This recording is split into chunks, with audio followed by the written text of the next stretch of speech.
আসসালামু আলাইকুম সুপ্রিয় শিক্ষার্থীরা, আজকে আমরা রাজশাহী বোর্ড 2019 সালের 8 নং যে প্রশ্ন আসছিল সেটা সলভ করার চেষ্টা করব। তো আমরা একটু উদ্দীপকটা দেখে নিই প্রশ্নটা কেমন ছিল। 8 নং, এটা ষষ্ঠ অধ্যায় ডাটাবেজ ম্যানেজমেন্ট সিস্টেম থেকে আসছে। তো আমরা একটু প্রশ্নটা দেখে নিই। এই আমার কাছে প্রশ্ন আছে, যাদের কাছে প্রশ্ন নেই তারা প্রশ্ন স্ক্রিনশট নিতে পারে, আমাদের কাছে আছে, তাদের কাছে আছে। আমরা সবাই একটু প্রশ্নটা দেখে নিই, স্ক্রিনশট নিতে পারি, কোনো সমস্যা নেই। হ্যাঁ, এবার আমরা প্রশ্ন দেখি। আচ্ছা, টেবিল 1 আর টেবিল 2 দেওয়া আছে। কাস্টমার আইডি 1025, 1225, 1324, জেলা, ডেট অফ বার্থ দেওয়া আছে। কাস্টমার আইডি দেওয়া আছে। টেবিল 2 কাস্টমার আইডি দেওয়া আছে, রুম নাম দেওয়া আছে, রেন্ট টাকা দিচ্ছে। এই হলো আমাদের প্রশ্ন, এই উদ্দীপক। আচ্ছা, ক নাম্বার বলছে কি RDBMS কি। RDBMS মানে আমরা জানি, RDBMS মানে কি রিলেশনাল ডাটাবেস ম্যানেজমেন্ট সিস্টেম। তাহলে 8 এর ক বলছে RDBMS কি। আমরা লিখবো RDBMS এর পূর্ণরূপ হলো RDBMS এর পূর্ণরূপ হলো রিলেশনাল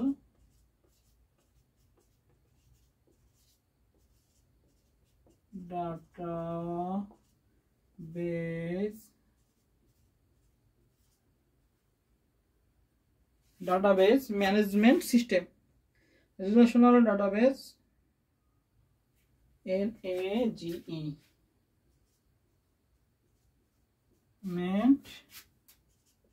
SOS সিস্টেম। তো RDBMS মানে কি ডাটাবেস রিলেশনাল ডাটাবেস সিস্টেম। আমরা ডেটাবেসে থাকা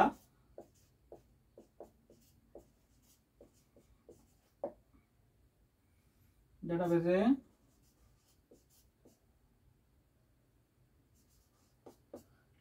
থাকা একাধিক টেবিলের মধ্যে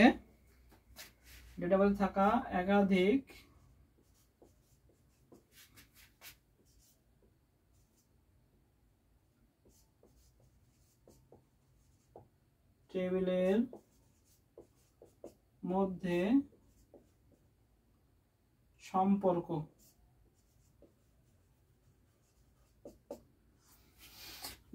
RDBMS পূর্ণ হলো রিলেশনাল ডাটাবেস ম্যানেজমেন্ট সিস্টেম। ডাটাবেসে থাকা একাধিক টেবিলের মধ্যে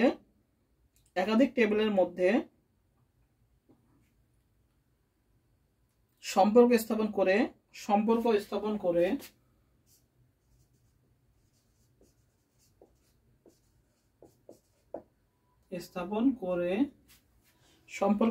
করে তথ্য সংরক্ষণ ও ব্যবস্থাপনাকে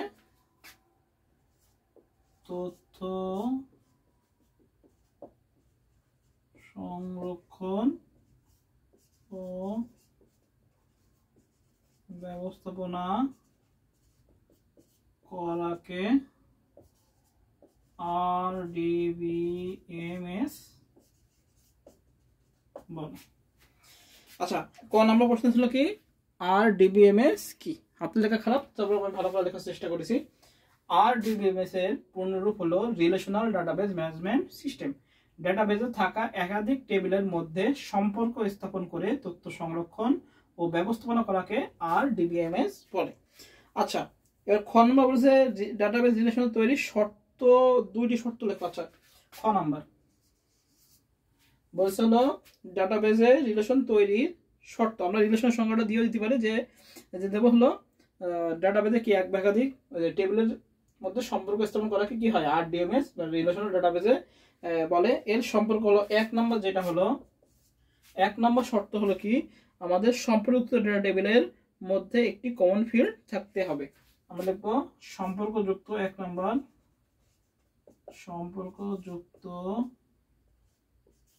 ডেটা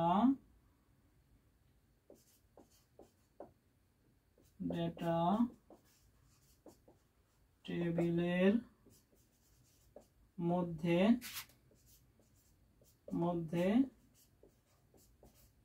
একটি কমন কি ফিল্ড থাকতে হবে। সম্পর্কিত ডেটা টেবিলের মধ্যে একটি কমন সম্পর্কযুক্ত ডাটা টেবিলের মধ্যে একটি কমন কি ফিল্ড থাকতে হবে। সম্পর্কযুক্ত ডাটা টেবিলের মধ্যে একটি কমন কি ফিল্ড থাকতে হবে, এটা 1 নম্বর। আচ্ছা 2 নম্বর কি লিখবো, 2 নম্বর লিখবো হলো কমন কি ফিল্ডকে প্রাইমারি কি ফিল্ড হিসেবে চিহ্নিত করতে হবে। আচ্ছা কমন ফিল্ড কমন কি ফিল্ডকে প্রাইমারি কি হিসেবে কি করতে হবে, কি প্রাইমারি কি হিসেবে চিহ্নিত করতে হবে, চিহ্নিত করতে হবে। তাহলে আমাদের ডাটাবেস রিলেশন তৈরির দুটি শর্ত কি, দুটি শর্ত আমি লিখে দিছি। আমরা এখানে লিখবো যে ডাটাবেসের রিলেশন তৈরির দুইটি শর্ত হলো, 1 সম্পর্কযুক্ত ডাটা টেবিলের মধ্যে একটি কমন কি ফিল্ড থাকতে হবে। আচ্ছা এবার কমন কি ফিল্ডকে প্রাইমারি কি হিসেবে বিবেচনা করতে হবে। যেমন এই যে কাস্টমার আইডি, এটা আমরা একটা কমন কি ফিল্ড হিসেবে ধরতে পারি বা এটা প্রাইমারি কি হিসেবে ধরতে পারি, বুঝে গেছে? তাহলে কি করতে পারবো, আমরা সম্পর্ক করতে পারবো। এই হলো আমাদের খ নাম্বার, যে সম্পর্কযুক্ত ডাটা টেবিলের মধ্যে একটি কমন কি ফিল্ড থাকতে হবে, কমন কি ফিল্ডকে প্রাইমারি কি হিসেবে বিবেচনা চিহ্নিত করতে হবে। তাহলে আমাদের ক নাম্বার আর খ নাম্বার হয়ে গেল। এবার আমরা গ নাম্বার আসি। গ নাম্বার কি বলেছে, গ নাম্বার বলেছে ডাটাবেজে ডাটা টেবিল আছে, ডাটা টেবিল 2, আচ্ছা টেবিল 2 এ ডেট নামে নতুন একটি ফিল্ড সংযোজনের প্রক্রিয়া কর। এটা হলো আমাদের এসকিউএল কমান্ড দিয়েছে, কি দিয়েছে এসকিউএল কমান্ড। সেটা হলো আমাদের ডাটাবেজে একটি নতুন টেবিল, নতুন এইখানে আমাদের নতুন একটা ডেট দিয়ে কি বলছে যুক্ত করতে হবে। আচ্ছা আমরা যুক্ত করব কি ফিল্ড লিখে, এসকিউএল কমান্ড লিখে। তো আমরা বুঝতে দিটা আমাদের ক খ হয়ে গেল। এবার আসি গ।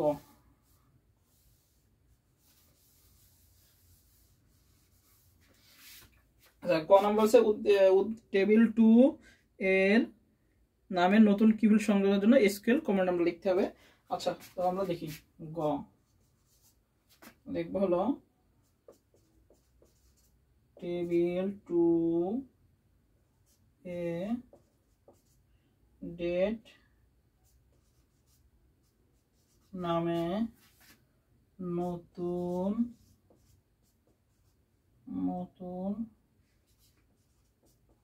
ফিল্ড সংযোজনে এসকিউএল কমান্ড ব্যবহার করতে হবে,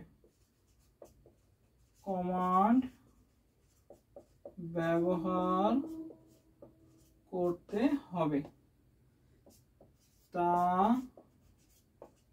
নিচে দেওয়া হলো।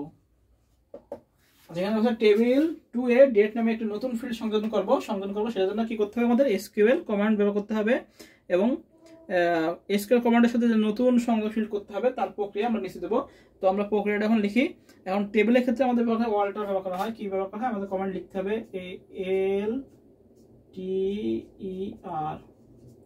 ওয়াল্টার ব্যবহার করতে হবে, বড় হাতে লিখতে হবে Walter table, TABLE, Walter table লিখতে হবে টেবিলের নাম। এখানে আমরা টেবিলের নাম দেব, টেবিলের নাম, যদি টেবিলের নাম থাকবে সেটা আমরা দেবো। যদি এখানে নাম নেই বলে আমরা টেবিলের নাম লিখলাম, শুধু টেবিলের নাম, ওয়াল্টার টেবিলের নাম। এবার লিখতে হবে হলো অ্যাড নতুন কলামে ফিল্ডের নাম এবং ডাটা টাইপ লিখতে হবে। অ্যাড লিখতে হবে, যুক্ত করতে হবে নতুন কলাম বা ফিল্ডের নাম ডাটা টাইপ, নতুন কলাম বা ফিল্ডের নাম ডাটা টাইপ, ফিল্ডের নাম ডেটা টাইপ। এটা হলো আমাদের প্রক্রিয়া, যে ওয়াল্টার টেবিলের নাম দিতে হবে, তারপর অ্যাড এ নতুন কলাম বা ফিল্ডের নাম বা ডাটা টাইপ লিখতে হবে। তাহলে আমরা কি লিখবো, অতএব। এবার আমরা শুরু করি। অতএব লিখবো, অতএব যে লিখবো তো কি লিখবো, যে ওয়াল্টার কি বলছে টেবিল 2 এর কথা বলেছে, টেবিল 2। তো লিখবো আমরা ওয়াল্টার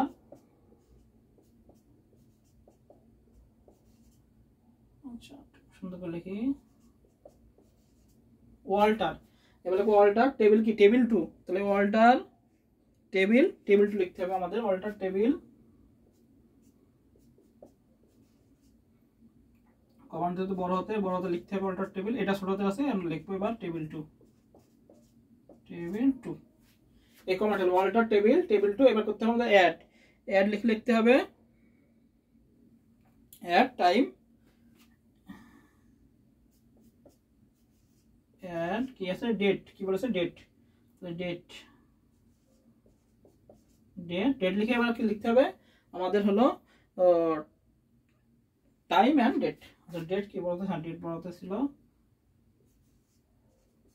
ডেট আর লিখতে হবে টাইম এন্ড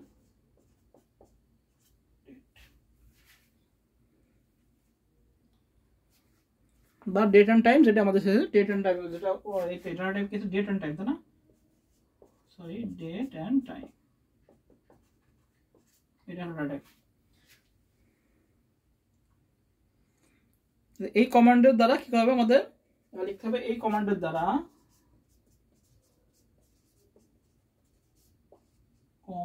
এই কমান্ডের দ্বারা কি বলছে টেবিল 2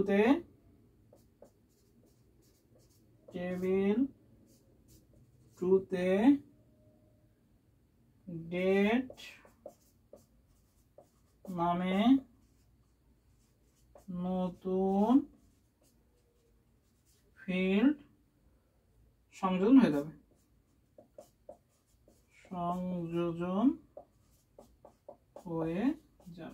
এই হলো আমাদের গয়ের উত্তর। পুরোটুকু লিখে দিলাম।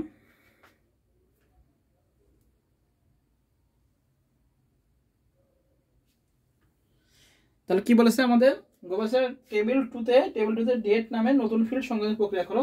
তাহলে টেবিল 2 তে ডেট নামে নতুন ফিল্ড সংযোজনে আমাদের এসকিউএল কমান্ড ব্যবহার করতে হবে নিচে দিলে। এবার আমরা দেখলাম এর নিয়ম কিভাবে লিখতে হয়, অল্টার টেবিল তে টেবিলের নেম টেবিল 2 লিখতে হবে।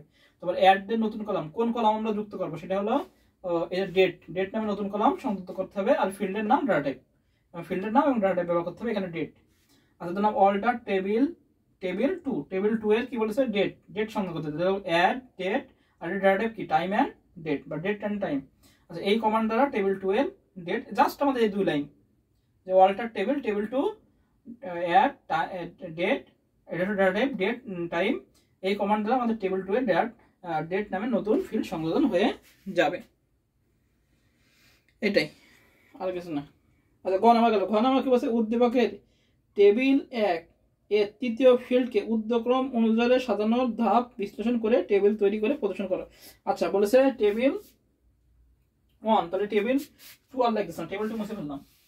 টেবিল 2 কি বলছিল, টেবিল 2 বলছিল ডেট নামে সংযোজন, এটা আমরা করে দিলাম, এইভাবে লিখলে আমাদের ডেট সংযোজন হয়ে যাবে, তাহলে টেবিল 2 এর কাজ নেই, টেবিল 2 শেষ। এবার বলেছে হলো উদ্দীপকের টেবিল 1 এর, তাহলে এটা বুঝে ফেললাম আমরা, গ নাম্বার শেষ। এইভাবে করলে আমাদের টেবিল নতুন সংযোজন হবে। আচ্ছা এবার ঘ এর স্কয়ার কমান্ড আছে, ঘ নম্বর বলছে উদ্দীপকের টেবিল 1 এর তৃতীয় ফিল্ডকে ঊর্ধ্বক্রম অনুযায়ী সাজানোর ধাপ, তৃতীয় ফিল্ড ডেট অফ বার্থ, এটা বলছে ঊর্ধ্বক্রম অনুযায়ী সাজানো। ঊর্ধ্বক্রম মানে হলো ছোট থেকে বড়, আগে ছোট হবে তারপর হবে বড়, তাই না? তো বলছে টেবিলটাকে কিভাবে আমরা ঊর্ধ্বক্রমে পাওয়া যায় সেটার আগে টেবিল তৈরি করতে বলতে। আচ্ছা বলছে টেবিল 1 এর তৃতীয় ফিল্ডকে ঊর্ধ্বক্রমে সাজানোর ধাপ বিশ্লেষণ করে টেবিলটি তৈরি করে প্রশ্ন করা। আচ্ছা এই টেবিলটি তৈরি করতে হবে, কি বলেছে ঊর্ধ্বক্রম অনুযায়ী, তাই না? ঊর্ধ্বক্রম অনুযায়ী করতে বলেছে।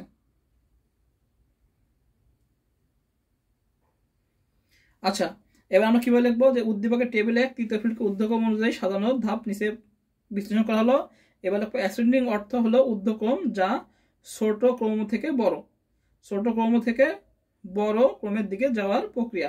তো উদ্দীপকের টেবিল 1 এর তৃতীয় ফিল্ডকে ঊর্ধ্বক্রম অনুযায়ী সাজালে, অর্থাৎ ছোট থেকে বড় ক্রমে সাজালে কাস্টমার আইডি ফিল্ডের ধারাবাহিকতা রক্ষা হবে না, কেননা তৃতীয় ফিল্ডের টাইম এন্ড ডেট ফিল্ডটি অ্যাসেন্ডিং আকারে সাজালে যে টেবিলটি পাওয়া যাবে।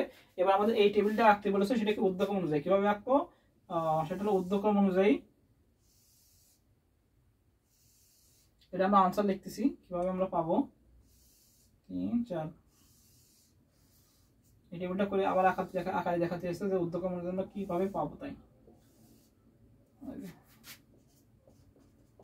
কাস্টমার আইডি জেলা ডেট অফ বার্থ ছোট থেকে বড় তাই না বার্থ এর মধ্যে সবচেয়ে ছোট কে সবচেয়ে ছোট আছে 95 যে প্রথমে আসবে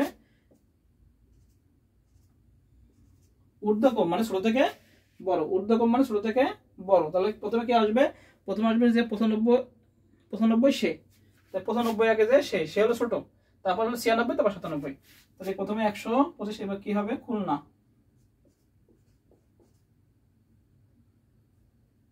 এটা উত্তর আমরা উত্তর সাজাচ্ছি ঊর্ধ্বক্রম অনুসারে ঊর্ধ্বক্রম লিখবো এখানে ঊর্ধ্বক্রম অনুসারে টেবিল 1 ঊর্ধ্বক্রম অনুসারে টেবিল 1 আচ্ছা তাহলে লিখবো খুলনা KULNA না খুলনা ডেট অফ টাইম ছিল কত ডেট অফ বার্থ ছিল 5/09/1995 এটা ছিল এবার আসবে 95 আসবে 96 তাহলে হবে 1025 আসবে ঢাকা ঢাকা আসবে কত 15/10/1996 এরপর লাস্ট যে আছে সে হলো 1324 আছে হলো ভোলার ভোলা 20/12/1997 এই যে আমরা উদ্যোগক্রমে সাজাই দিয়েছি এটা হলো ঘ নাম্বার আমরা লিখবো যে উদ্দীপকের টেবিল 1 এর তৃতীয় ফিল্ডকে উদ্যোগক্রমে সাজানোর পর আমরা যে টেবিলটা পাবো সেটা হলো এই টেবিলকে ধরে বলেছে এইটা ডেট অফ বার্থকে ধরে তাহলে আমরা এটা লিখে দিই সুন্দর করে দেখবো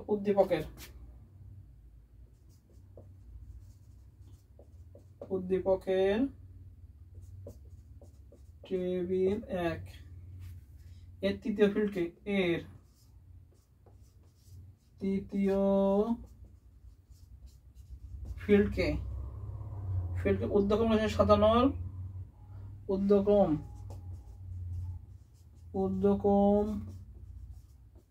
অনুসারে সাজে যে টেবিল পাই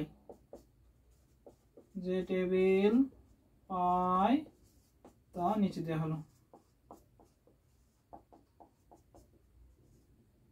এটা তো উদ্দীপকে দেওয়া থাকবে আমাদের ডেট অফ বার্থ অনুযায়ী সাজাতে হবে ডেট অফ বার্থ তাহলে প্রথমে হলো ছোটদা 95 তারপর হলো 96 তারপর 97 এভাবে আমরা ঠিক করে ফেললাম এবার বলছে এসকিউএল কমান্ড টেবিল প্রদর্শন সাজানোর ধাপ বিশ্লেষণ করে টেবিল তৈরি করো এবার আমাদের এসকিউএল কমান্ড লিখতে হবে যে টেবিল 1 কে তৃতীয় ফিল্ডকে অ্যাসেন্ডিং আকারে পাওয়ার আমরা লিখব টেবিল 1 কে অ্যাসেন্ডিং আকারে পাওয়ার এসকিউএল কমান্ড হলো এবার এটা কি করতে হবে অ্যাসেন্ডিং আকারে সাজাতে হবে সাধারণত কি হবে এসকিউএল কমান্ড কিভাবে লিখবো সিলেক্ট ফ্রম হোয়ার প্রথমে সিলেক্ট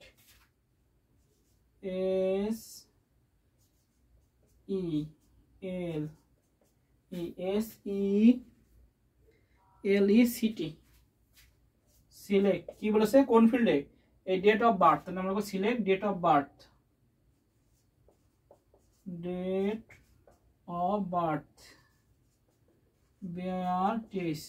সিলেক্ট তারপর আসে কি সিলেক্টের পরে কি আসে সিলেক্ট ফ্রম হোয়ার কোথা থেকে ফ্রম FROM এইগুলো সব বড় হাতের হয় ফ্রম কি টেবিল 1 থেকে টেবিল 1 ফ্রম হোয়ার WH সব বড় হাতের হবে WH হোয়ার WH আচ্ছা সিলেক্ট ফ্রম এটা হোয়ার আসবে এটা অর্ডার আসবে হ্যাঁ অর্ডার যেহেতু আমাদের সাজাতে হবে হ্যাঁ সাজানো আকারে যদি আমাদের এসকিউএল কমান্ড খোঁজার কথা বলতো তখন হোয়ার আসতো হ্যাঁ এটা তাহলে সিলেক্ট ফ্রম তারপর কি আসবে অর্ডার আসবে ORDER অর্ডার লিখবো, অর্ডার লিখবো by time and date, by দিলাম ডেট অফ বার্থ অ্যাসেন্ডিং আকারে, date of birth, date of AS অর্থাৎ অ্যাসেন্ডিং আকারে সাজাতে হবে, তাই না? ডেট অফ বার্থ এএসসি, এটা হলো আমাদের কমান্ড। এই এটা লিখলে আমাদের হয়ে গেল, তাহলে আমাদের এসকিউএল কমান্ড হয়ে গেল। বলেছে কি যে উদ্দীপকের টেবিল 1 এর তৃতীয় ফিল্ডকে উদ্দীপক অনুসারে সাজানোর প্রক্রিয়া বর্ণনা করো এবং টেবিলটা আঁকো এবং এটা কিভাবে পাই সেটা আমাদের লিখতে হবে, ঠিক আছে? তো আমরা কি লিখবো যে উদ্দীপকের 1 এর টেবিল ফিল্ডকে ঊর্ধ্বক্রম অনুযায়ী সাজানোর নিম্ন ধাপ কিভাবে হয়। যে অ্যাসেন্ডিং মানে কি আমরা জানি ঊর্ধ্বক্রম অর্থাৎ ছোট ক্রম থেকে বড় দিকে যাওয়া। এবার কিভাবে সাজাবো, এই বসে এই ডেট অফ বার্থ অনুযায়ী। তো ডেট অফ বার্থ অনুযায়ী আমরা কিভাবে সাজাতে পাবো, এই যে তাহলে প্রথমে কি হবে আমাদের 95 আসবে, তারপর 96, তারপর 97, এটা আমাদের আঁকতে হবে। আঁকার পরে কি লিখতে হবে, টেবিল 1 কে অ্যাসেন্ডিং আকারে পাওয়ার এসকিউএল কমান্ড, এবার লিখতে হবে এসকিউএল কমান্ড। আচ্ছা প্রথমে select date of birth, date of birth বলতে বলেছে ফ্রম টেবিল 1 থেকে কোথায় order by date of birth, date of birth এবং এএসসি মানে অ্যাসেন্ডিং আকারে সাজাতে হবে। এই হলো আমাদের এসকিউএল কমান্ড, এইটুকু লিখে দিই আমরা 4 এর ভিতরে 4 পেয়ে দেবো। তো এই হলো আমাদের রাজশাহী বোর্ড 2019 সালের 8 নং সলভ। সবাই ভালো থেকে সুস্থ থাকে, সবাইকে আসসালামু আলাইকুম।